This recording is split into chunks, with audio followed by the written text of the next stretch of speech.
اللہ تعالی سورۃ القصص آیت 4 میں فرماتے ہیں، یقیناً فرعون نے زمین میں سرکشی کر رکھی تھی اور وہاں کے لوگوں کو گروہ گروہ بنا رکھا تھا اور ان کے ایک فرقے کو کمزور کر رکھا تھا اور ان کے لڑکوں کو تو ذبح کر ڈالتا تھا اور ان کی لڑکیوں کو زندہ چھوڑ دیتا تھا۔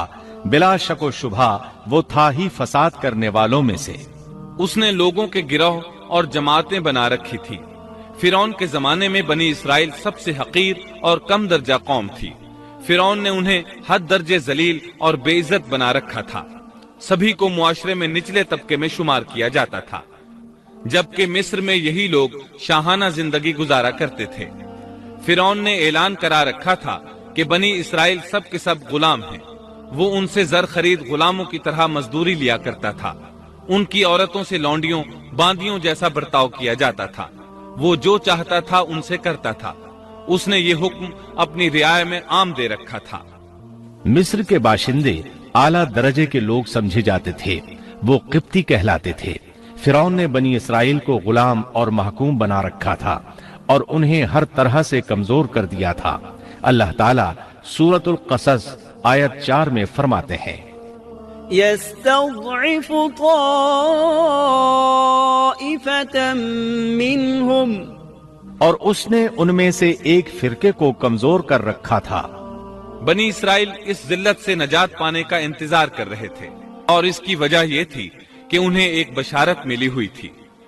اس کے مطابق ان کا نظریہ تھا کہ فرعون کے گھر سے ایک بچہ نکلے گا جو انہیں نجات دلائے گا، اور یہ بھی بیان کیا جاتا ہے کہ یہ بشارت انہیں اس طرح ملی تھی کہ خود فرعون نے خواب دیکھا تھا کہ بیت المقدس سے آگ نکل کر مصر کی جانب بڑھتی چلی آ رہی ہے۔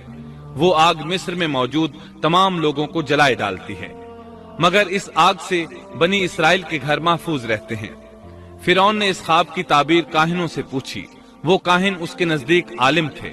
انہوں نے خواب کی تعبیر یہ بتائی کہ بنی اسرائیل میں ایک بچہ ایسا پیدا ہونے والا ہے جس کی وجہ سے مصریوں کی ہلاکت ہوگی۔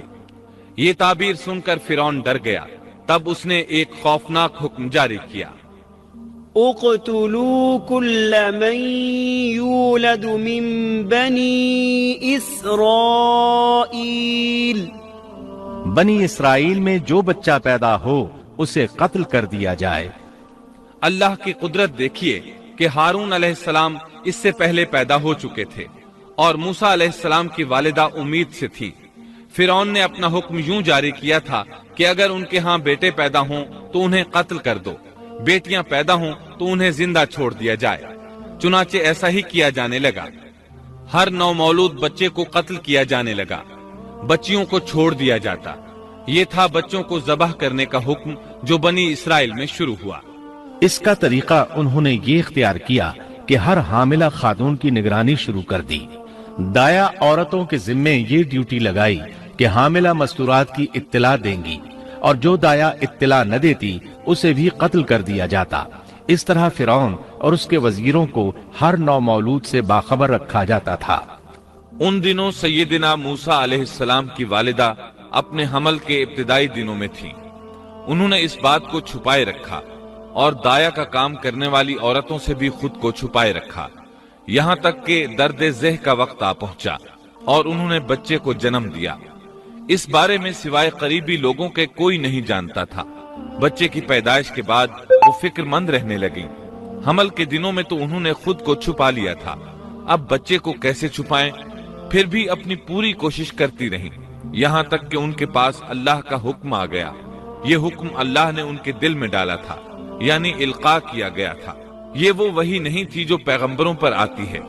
سورۃ القصص آیت 7 میں ہے، وَأَوْحَيْنَا إِلَىٰ أُمِّ مُوسَىٰ أَنْ أَرْضِعِيهِ فَإِذَا خِفْتِ عَلَيْهِ فَأَلْقِيهِ فِي الْيَمِّ وَلَا تَخَافِي وَلَا تَحْزَنِي إِنَّا رَادُّوهُ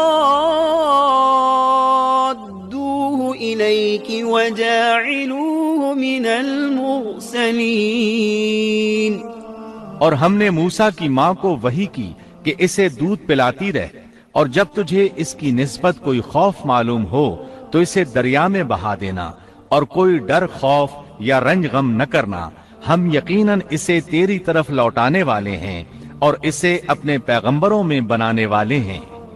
مطلب یہ تھا کہ جب تفتیش اور تحقیق شروع ہو یا خطرات بڑھ جائیں تو اسے دریا میں ڈال دیں۔ امام اسمعی رحمت اللہ علیہ نے ایک بچی کو چند اشعار گنگناتے سنا تو کہنے لگے ان اشعار میں کتنی فصاحت ہے۔ اس بچی نے ان کی بات سن کر کہا اللہ تعالیٰ کے اس فرمان کے بعد کوئی فصاحت باقی نہیں رہ گئی۔ وَأَوْحَيْنَا إِلَىٰ أُمِّ مُوسَىٰ أَنْ أَرْضِعِيهِ فَإِذَا خِفْتِ عَلَيْهِ فَأَلْقِيهِ فِي الْيَمِّ وَلَا تَخَافِي وَلَا تَحْزَنِي إِنَّا رَادُّوهُ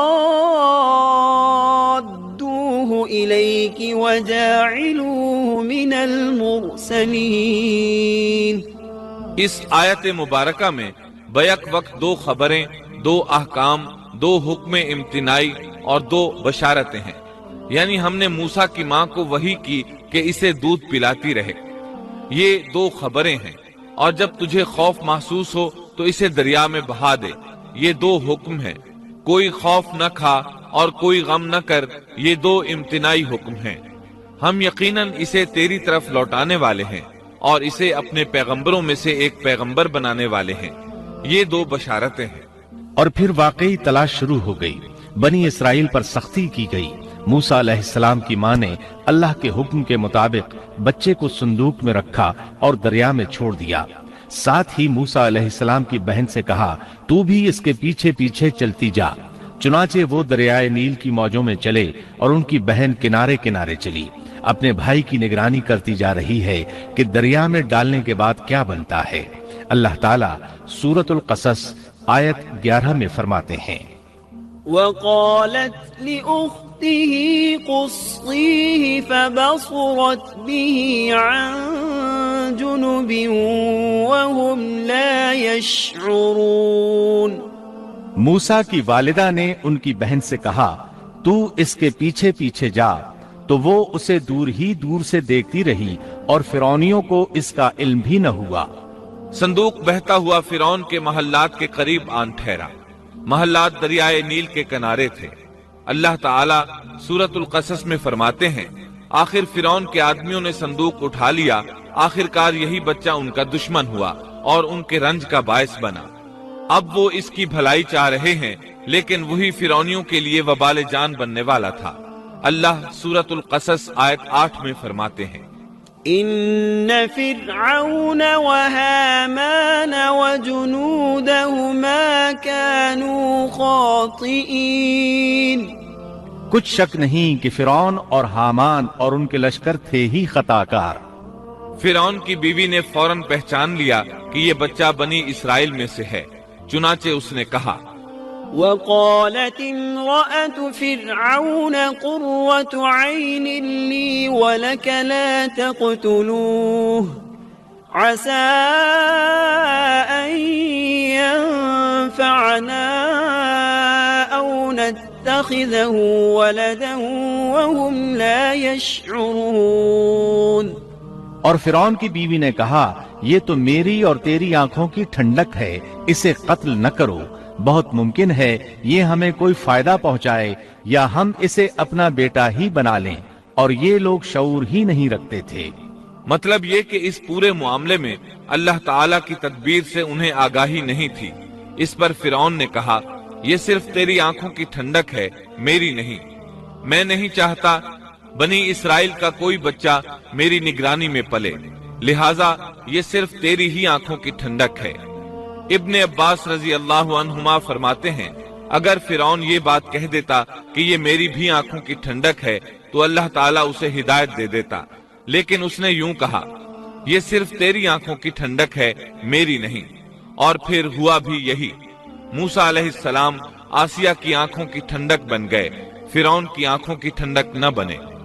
اللہ تعالیٰ سورۃ القصص آیت 10 میں فرماتے ہیں وَأَصْبَحَ فُؤَادُ أُمِّ مُوسَى فَارِغًا اور موسیٰ کی والدہ کا دل بے قرار ہو گیا، یعنی اس کا دل موسیٰ علیہ السلام کی یاد کے علاوہ دنیا کی ہر چیز سے خالی ہو گیا۔ ماں کی محبت اور ماں کے دل کا حال ذرا دیکھیے، مصیبت میں اس پر کیا گزرتی ہے۔ وہ مہربانی جو ماں کے دل میں ہوتی ہے، وہ محبت جو صرف اسی دل کا خاصہ ہے، ہم مردوں کی جماعت اس کیفیت کو نہیں جانتی جو مصیبت کے وقت ماں کے دل پر گزرتی ہے۔ چنانچہ اللہ تعالیٰ فرما رہے ہیں اور موسیٰ کی والدہ کا دل بے قرار ہو گیا، یعنی موسیٰ علیہ السلام کی محبت کے سوا اس دل میں اور کچھ نہ رہا۔ ہر وہ چیز جو اسے دنیا میں پیاری تھی موسیٰ کی محبت پر غالب نہ آ سکی، بس دل میں موسیٰ ہی موسیٰ تھے۔ اللہ تعالیٰ سورۃ القصص آیت 10 میں فرماتے ہیں، إن كادت لتبدي به لولا أن ربطنا على قلبها لتكون من المؤمنين۔ قریب تھیں کہ اس واقعے کو بالکل ظاہر کر دیتی اگر ہم ان کے دل کو ڈھارس نہ دے دیتے، یہ اس لیے کہ وہ یقین کرنے والوں میں رہے۔ اب دیکھیے اللہ تعالیٰ کے کام، ان کے نور چشم کو کس طرح ان کی طرف واپس لوٹایا۔ بچہ جب محل میں پہنچا تو اس نے دودھ کے لیے رونا شروع کر دیا۔ اس کے پاس دودھ پلانے والیاں لائی گئیں، لیکن بچے نے کسی عورت کا دودھ نہ پیا۔ آخر وہ بچے کو اٹھا کر باہر لائے۔ اللہ آیت 12 میں فرماتے ہیں، وحرمنا عليه المراضع من قبل۔ اور ان کے پہنچنے سے پہلے ہم نے موسیٰ پر دائیوں کا دودھ حرام کر دیا تھا۔ جو عورت بھی آپ کو دودھ پلانے کی کوشش کرتی ناکام ہو جاتی۔ اب ظاہر ہے یہ رکاوٹ تو اللہ تعالیٰ کی طرف سے تھی، کوئی دودھ پلانے میں کامیاب ہو بھی کیسے سکتی تھی۔ ادھر موسیٰ علیہ السلام کی بہن دور کھڑی یہ سب دیکھ رہی تھی۔ سورۃ القصص آیت 12 میں ہے، فقالت هل أدلكم على أهل بيت يكفلونه